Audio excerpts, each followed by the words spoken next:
일론 머스크는 80에서 120시간 일해야 된다. 5살밖에 안 된 애들이 14시간, 15시간 공장에서 일한 거예요. 산업혁명 당시 런던의 평균 수명이 19세인가 그랬어요. 토요일에 학교 가면 1, 2, 3, 4교시에 4교시만 하고 점심 안 먹고 바로 오는 그런 거였거든요. 휴가를 가든 뭘 하든 집에 퇴근을 해도 근데 계속해서 카톡 올리죠. 메일 오죠. 슬랙 확인해야 되죠. 뭔가 자꾸 이건 어떻게 된 거야? 간혹 그런 얘기 들어보셨을 거예요. 예전에 인류 선사시대 때는 12시간만 일해도 충분했다 그런 얘기. 그런데 요즘은 40시간은 기본으로 일해야 되고 말이 40시간이지 그게 법정 근로시간이지 실제로는 좀 더 일하는 경우들이 많잖아요. 그래서 야근이니 뭐니 그런 것도 있고 한 80시간 일한다는 일론 머스크도 있습니다. 일론 머스크는 80에서 120시간 일해야 된다. 아니 말이 80에서 120시간이지 지금 일주일이 7일밖에 안 되는데 그게 말이 안 되잖아요. 그러니까 하루에 12시간씩 일해도 7일 내내 일해도 그 100시간이 안 되거든요. 그러니까 일론 머스크 같은 경우에는 좀 이상한 사람이긴 하죠. 그러니까 또 그렇게 조만장자가 됐을 텐데 어쨌든 옛날 선사 시대에 비해서 지금은 일을 많이 한다라는 얘기가 있거든요. 그런데 일주일에 12시간 정도 일했다라는 선사 시대 얘기를 보면 그러면 하루에 2-3시간 정도 그때 일요일이 있었던 것도 아닐 테니까 그러면 거의 이거는 쭉 쉬다가 가끔 일하는 정도잖아요. 지금은 일하다가 가끔 쉬는 정도지만 과연 그게 맞는 것인지 궁금함이 들어서 오늘은 그런 부분에 대해서 같이 이야기해 보도록 할게요. 정확히 말하면 휴가에 대한 얘기를 하고자 합니다.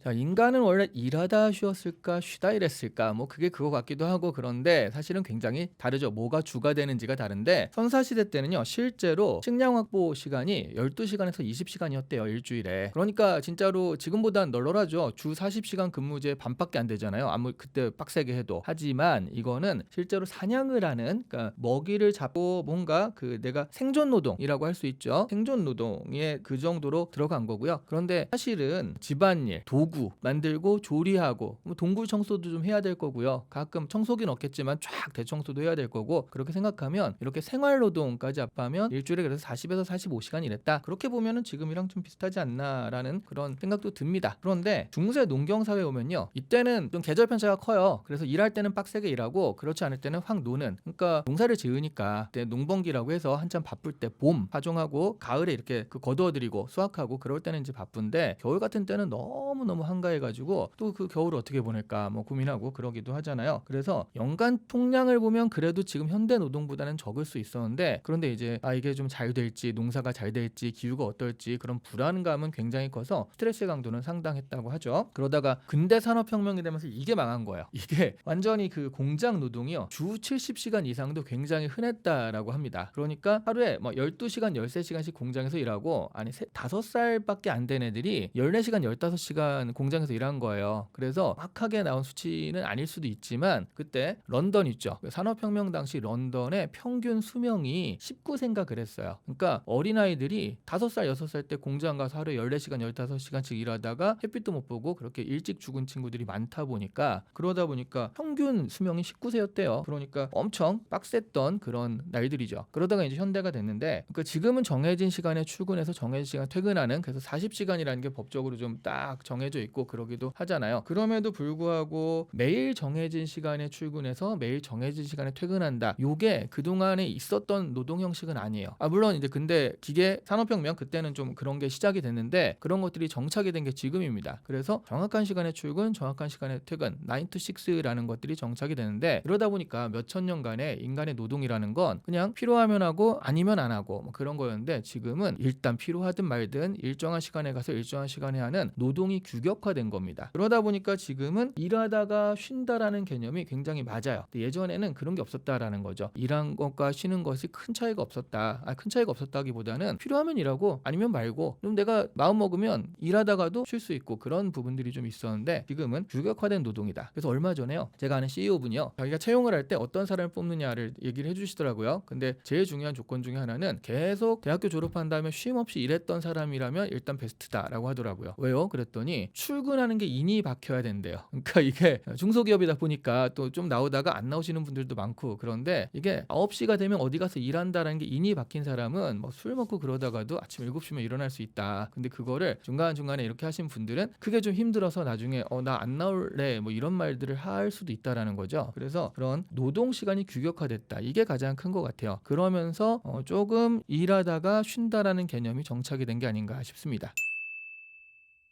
지금의 일요일이라는 개념은요. 이게 처음에 생긴 거는 일단 자연의 주기는 아니에요. 하루라는 거는 지구자전, 그다음에 한 달이라는 건 달과 관계가 있고 1년은 태양과 관계가 있죠. 그러니까 그 시기 같은 경우에는 자연적으로 나오는데 7일이라는 숫자는요. 자연에서 나오는 숫자가 아니에요. 이거는 사실 종교에서 나오는 숫자이죠. 그래서 유대교랑 관련이 있고요. 또 메소포타미아에서도 7일 단위로 뭔가 7개 단위의 어떤 가능성 그런 것들을 체크를 많이 했다고 그러죠. 그러니까 메소포타미아 7일 단위의 세는 문화와 그다음에 유대교가 합쳐져 가지고 7일이라는 것이 본격화됐다라고 하는데 요게 본격화된 건 실제로 로마 시대입니다. 서기 321년 콘스탄티누스 황제가 야 일요일은 쉬어 라고 법적으로 딱 발표를 해버린 거예요. 근데 이거는 함정이 있습니다. 다 쉬는 건 아니에요. 로마에서 일하는 법관이라든가 여기 이제 행정직들 있죠. 행정직들 그다음에 공방에서 일하는 장인들 이런 사람들이 쉬는 거였고요. 농민들은 쉴 수가 없었어요. 지금도 일요일에 필요하면은 파종하고 뭐 그런 거잖아요. 그러니까 당시에는 좀 한계 이런 사람들만 쉰다라는 그런 개념. 근데 어쨌든 일요일날 쉰다라는 건 이때부터 시작이 되었고요. 그러면서 처음에는 노동자들을 위한 쉼이라기보다는 대국의 운영을 위한 행정적인 필요 그리고 종교적인 의미 이런 것들이 강했다라고 할 수 있죠. 그리고 우리 조선시대 때도 보면요. 조선시대 때도 쉼은 있었는데 그 쉼이 행정직들 당시에 이제 공무원들이죠. 공무원들을 위한 쉼이지 농민들을 위한 쉼은 아니었다. 농민들은 쉬는 날이 없었고요. 공무원들을 위해서는 쉬는 날을 좀 마련해 주었다라고 하더라고요.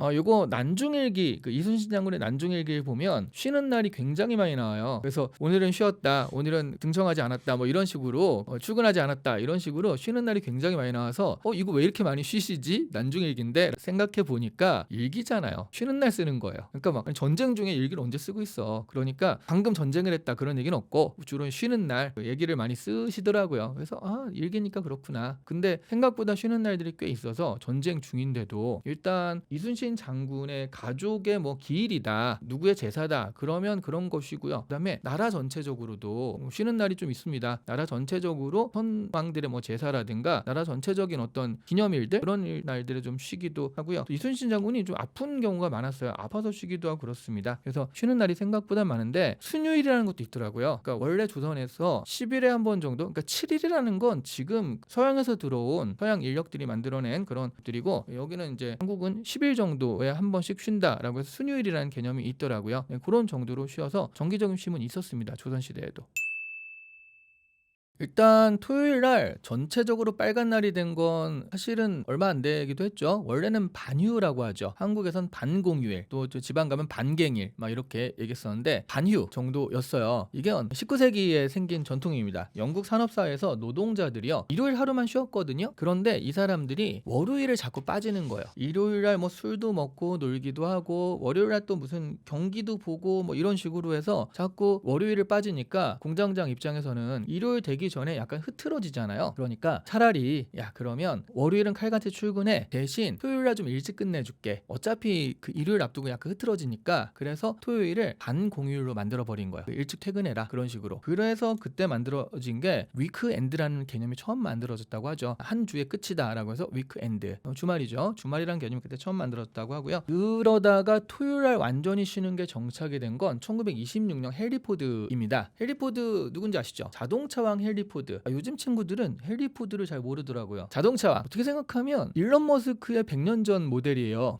정말 지금의 일론 머스크처럼 그 당시에 되게 파격적인 실험도 많이 하고 새로운 것도 많이 갖다 붙이고 일단 돈도 당시에 가장 많았던 자동차를 만들어서 그렇게 사람들한테 자동차를 다 팔았으니까요. 미국인들한테 자동차를 처음 팔아서 일단 거의 독점에 가깝게 팔았거든요. 그러니까 모델 T 모델 같은 경우에는 진짜 많이 팔렸죠. 그런 자동차형 헨리 포드인데요. 이 헨리 포드가 컨베이어 벨트를 도입을 해요. 컨베이어 벨트를 도입한다라는 얘기는 그러니까 예전에는 어쨌든 이런 게 있으면 이렇게 달라붙어 가지고 노동자 이렇게 달라붙어서 막 이렇게 했을 거 아니에요. 근데 얘를 흘러가게 하니까 노동자는 그 자리에 앉아가지고 이 사람은 조이기만 하고 이 사람은 이렇게 돌리기만 하고 이 사람은 닦기만 하고 그렇죠. 조이고 기름칠하고 뭐 이런 것들 하니까 이게 컨베이어 벨트가 쭉 가잖아요. 근데 이건 문제라기보다는 일정한 시간 가동하고 일정한 시간에 꺼야 됩니다. 그러니까 9 to 6라는 게 처음 만들어져요. 왜냐하면 이 사람이 7시에 와도요. 아침 7시에 와서 나는 좀 일찍 가려 해도 컨베이어 벨트가 안 돌아가면 자기 할 일이 없는 거예요. 그러니까 기계 가동 시간에 맞춰 가지고 출근 시간과 퇴근 시간이 정해진 거죠. 그게 9 to 6예요. 여러분이 굉장히 익숙한 9시 출근, 6시 퇴근을 처음 만든 게 헨리 포드다라고 보시면 되고요. 그러니까 컨베이어 벨트도 지금처럼 뭐 24시간 돌아갈 수 있는 그런 어떤 기계 성능은 아니었던 거죠. 일정한 시간 돌리고 쉬었다가 뭐 이런 식으로 해야 되니까 그것도 이제 9 to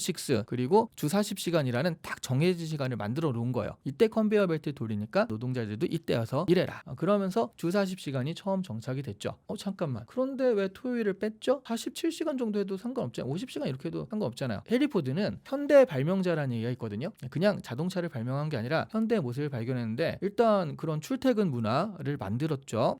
또 뭐냐면 이 헨리 포드의 공장에서는 월급을요 2~3배 이상 줬대요. 다른 공장에 비해서. 그러니까 사람들이 여기 들어가고 싶어가지고 뭐 난리를 쳤던 거죠. 그럼 생각해보세요. 이 공장에 다니는 사람들은 일단 40시간만 일해요. 토요일은 일하지 않고 정확하게 9시에 출근해서 6시에 퇴근을 합니다. 딱 정해지죠. 다른 공장들은 그렇지 않은 거예요. 12시간 일하는 데가 아직도 있고 막 그럴 수 있으니까 그게 법령으로 정해진 거는 거의 한 10년 지나서거든요. 그러니까 이렇게 됐죠. 그 다음에 월급도 많이 받죠. 근데 토일에 시간이 많죠. 이들이 뭘 할까요? 돈을 씁니다. 그래서 포드 자동차를 가장 많이 샀던 게 포드 노동자들이에요. 이 포드 자동차를 사니까 자동차를 샀으니까 이게 예전에는 직장 근처에서 살아야 돼요. 직주 근접이라고 하죠. 왜냐하면 멀리 떨어지면 왔다 갔다 하기 힘든데 자동차가 있으니까 그게 가능하거든요. 그러니까 멀리 살기 시작을 합니다. 교외 주택단지라는 개념이 생겨요. 생각해보세요. 교외 주택단지에서 살고 출퇴근하면서 보통보다는 2~3배 정도의 월급을 받고 그러면서도 여유 있는 삶을 즐긴다. 이거 요즘에 대기업의 삶이라고 할 수도 있고요. 말하자면 중산층이라는 걸 처음 만든 게 포드다라고 말할 수 있습니다. 자, 이러면서 뭘 발견했냐면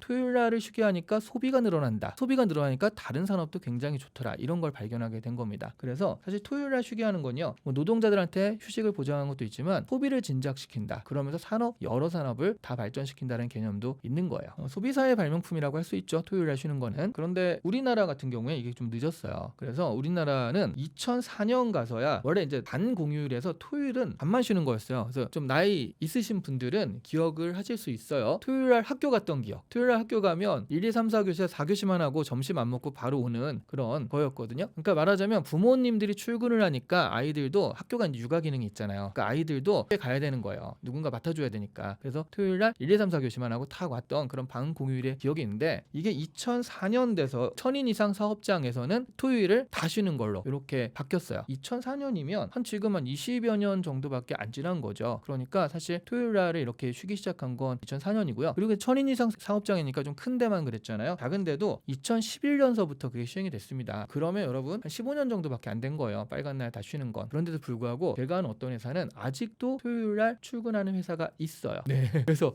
야, 아니 이럴 수 있나? 라고 했는데 토요일 날 출근해서 별로 하는 일은 없어요. 근데 출근을 하더라고요. 그러니까 그 CEO가 그런 고집이 좀 있죠. 그 얘기 뭐냐면 토요일 날 출근하고 말고는요. 말하자면 사회적 관행과 관습인 거지 법적으로는 토요일 날 일해도 되게 되어 있습니다. 그러니까 한국에서는 법적으로 토요일 날 쉬어야 된다라고 하지 않거든요. 그러니까 일주일에 하루 정도, 일주일에 평균 1회 이상의 유급 휴일을 보장한다. 일요일은 쉬는 게 맞다라고 하지만 토요일은 사실은 이게 사업장 재량인데요. 그게 이제 사회적으로 주 40시간은 지켜야 돼요. 주 40시간 지켜야 되니까 8시간씩 5일 하면 40시간이니까 이거를 6시간씩 해서 토요일 날 나와 이럴 필요는 없잖아요. 그러다 보니까 이제 토요일 날 쉬게 된 거지 법적으로는 토요일 날 일해도 사실은 상관이 없게 되어 있긴 합니다. 선사시대 노동은 좀 불안정했지만 자율성이 있었죠. 내가 야, 오늘 맘모스 잡으러 가야지 뭐 이런 식으로 자기가 기획을 하고 자기의 시간 주관하에 이렇게 있었죠. 하지만 또 사냥감에 따라서 뛰어다녀야 됐으니까 뭐 자신의 주관성, 자율성이라고 하면 그렇겠네요. 어쨌든 시간을 자기가 쓰는 그런 효용감이 있었던 말이죠. 중세 노동은 또 계절의 리듬이 있단 말이에요. 그렇죠? 근대 노동이 좀 기계적이었고 힘들긴 했죠. 근데 현대 노동의 특징이자 문제점은 뭐냐면 정신적으로 계속 일하는 것과 비슷해요. 휴가를 가든 뭘 하든 집에 퇴근을 해도 근데 계속해서 카톡 울리죠. 메일 오죠. 슬랙 확인해야 되죠. 뭔가 자꾸 이건 어떻게 된 거야? 그러다 보니까 업무에서 이게 떨어지기가 되게 힘들어졌습니다. 지금 휴가를 막 발리 이런 데 가서도요. 근데 이제 메일 확인도 하고 카톡 확인도 하고 그래야 된다라는 그런 게 좀 있는 거죠. 현대 노동은 일하는 시간으로 보자면 준 건 확실하지만 체감상 그렇게 줄었냐라고 한다면 꼭 그렇진 않다. 그래서 노동이 몸에서 끝나는 게 아니라 이 뇌로 침투해서 감정 감정, 뇌, 뭐 주의력 이런 데까지 침투해가지고 노동이 이제 들어가 있기 때문에 일에서 잘 떨어지지 못하는 그런 상태라서요. 지금이 가장 놀기 좋은 시대다라고 하기에는 좀 애매한 건 있죠. 시간상은 그렇지만 자신이 딱 끊어내지 못하면 그러면은 사실은 가장 빡빡하게 일하는 시대이기도 한 겁니다.